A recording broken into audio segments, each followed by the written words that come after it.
മുട്ടയും റവയും വെച്ചിട്ട് വളരെ എളുപ്പത്തിൽ ഉണ്ടാക്കിയെടുക്കാൻ പറ്റുന്ന നല്ലൊരു നാലുമണി പലഹാരത്തിന്റെ റെസിപ്പിയുമായിട്ടാണ് ഞാൻ വന്നിട്ടുള്ളത്. കുട്ടികൾക്കൊക്കെ വളരെയേറെ ഇഷ്ടപ്പെടുന്ന ഈ ഒരു സ്നാക്ക് നമുക്ക് എങ്ങനെയാണ് ഉണ്ടാക്കുന്നതെന്ന് നോക്കാം.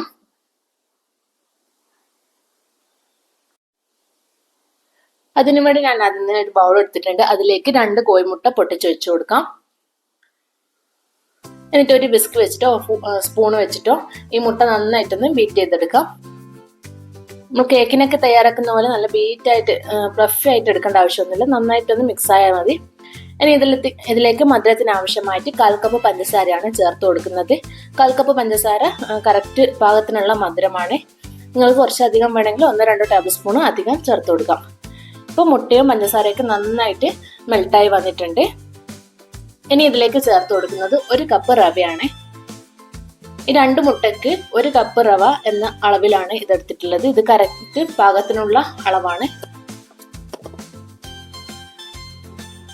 റവ ആദ്യം തന്നെ ഒന്നിച്ച് ചേർത്ത് കൊടുക്കരുത്, കുറച്ചായിട്ട് ചേർത്ത് കൊടുക്കണം. എന്നാലേ നമുക്ക് മിക്സ് ചെയ്തെടുക്കാൻ ഈസി ആയിട്ട് പറ്റുള്ളൂ.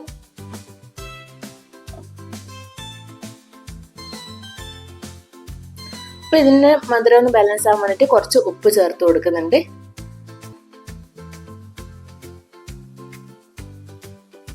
ഇനി ഈ ഒരു പലഹാരത്തിന് നല്ലൊരു കളർ കിട്ടാൻ വേണ്ടിയിട്ട് ഞാനിവിടെ ഒരു പിഞ്ച് മഞ്ഞൾപ്പൊടി ചേർത്ത് കൊടുക്കുന്നുണ്ട്.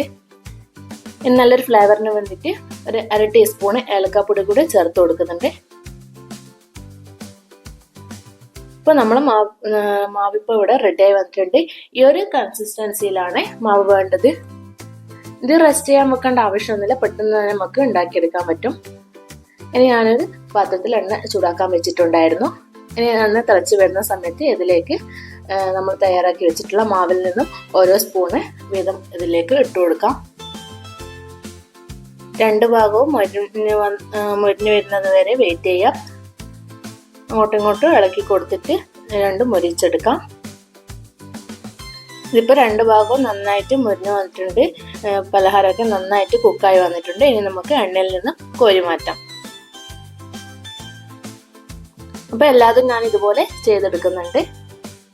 അപ്പോൾ ഇതിൻ്റെ പുറം ഭാഗം നല്ല ക്രിസ്പിയും ഉൾഭാഗം നല്ല സോഫ്റ്റ് ആയിട്ടാണ് ഇതുള്ളത്. ഇപ്പോൾ കുട്ടികളൊക്കെ സ്കൂൾ വിട്ട് വരുന്ന സമയത്തൊക്കെ വളരെ പെട്ടെന്ന് ഉണ്ടാക്കി കൊടുക്കാൻ പറ്റിയ നല്ലൊരു അടിപൊളി പലഹാരമാണിത്. അപ്പോൾ നിങ്ങളെല്ലാവരും ഇതൊന്ന് ട്രൈ ചെയ്തിട്ട് ഫീഡ്ബാക്ക്സ് അറിയിക്കാം.